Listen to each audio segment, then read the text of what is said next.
चिराग पासवान ने सीएम नीतीश के नाम एक और पत्र जारी कर दिया है। जब भी चिराग पासवान पत्र जारी करते हैं, अपने ही सरकार के ऊपर सवाल खड़े कर देते हैं। जी हाँ, नमस्कार, मैं हूं अभिषेक तिवारी। आप देख रहे हैं बिहार के साथ। बिहार के साथ क्या हो रहा है? एक ही दल के घटक दल अपने ही दल के सहयोगी दल पर सवाल खड़े करने लगे हैं। जी हाँ, मैं बात एनडीए सरकार की कर रहा हूँ। दरअसल चिराग पासवान ने एक और पत्र सीएम नीतीश का नाम लिखा है। उसमें क्या कुछ लिखा है, आइए हम आपको बताते हैं। लगातार हम अपने स्क्रीन पर यह पत्र चला रहे हैं आपके लिए। देखिए, इन पत्रों के जरिए चिराग पासवान ने किन मुद्दों को अपना आधार बनाया है। दरअसल अभी बीते दिनों सीएम नीतीश सरकार ने एक अहम फैसला लिया है।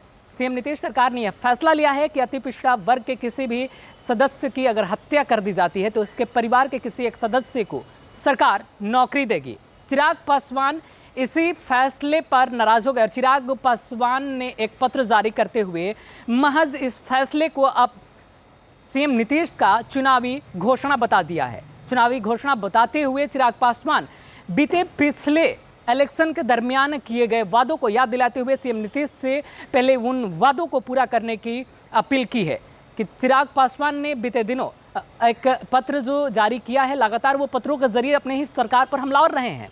ऐसे में चिराग पासवान के द्वारा यह याद दिलाने की कोशिश की गई है बिहार के मुखिया नीतीश कुमार को कि जो पहले आपने अति पिछड़ा वर्गों के लिए 3 डिसमिल जमीन देने का वादा किया था, उसे तो निभा लीजिए। इसके साथ ही चिराग पासवान का कहना है कि अगर यह आपका चुनावी घोषणा नहीं है तो आपके शासनकाल में बीते 15 वर्षों में जितने लगभग अति पिछड़ा समुदाय के लोगों की हत्या कर दी गई है, उनके परिवार के सदस्यों को सरकारी नौकरी दी जाए। अगर यह काम बिहार सरकार करती है तो शायद चिराग पासवान खुश होंगे। इसके साथ ही साथ चिराग पासवान या फिर उनके समर्थकों का यह मानना होगा कि सरकार महज चुनावी घोषणा नहीं की है, सरकार की मंशा भी सही है। अब ऐसे में देखने वाली बात है कि बिहार सरकार या फिर नीतीश कुमार की पार्टी की तरफ से चिराग पासवान के लिए क्या कुछ निकलकर सामने आता है। सबकी नज़रें अभी फिलहाल एलजेपी और जदयू के बीच तनातनी पर टिकी हुई हैं।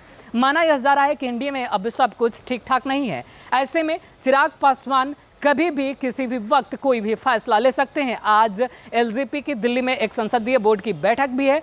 बैठक की अध्यक्षता खुद चिराग पासवान कर रहे हैं। अब ऐसे में सबकी नज़रें उस बैठक पर टिकी हुई है कि आखिरकार क्या चिराग पासवान कोई बड़ा फैसला लेंगे। फिलहाल बिहार में बिहार विधानसभा का चुनाव भी है। इसी के मद्देनज़र अब बिहार की राजनीति काफ़ी गर्मा गई है। देखने वाली बात है बिहार की राजनीति का आधार क्या होता है, अगला इलेक्शन का आधार पार्टियों के लिए क्या बनता है।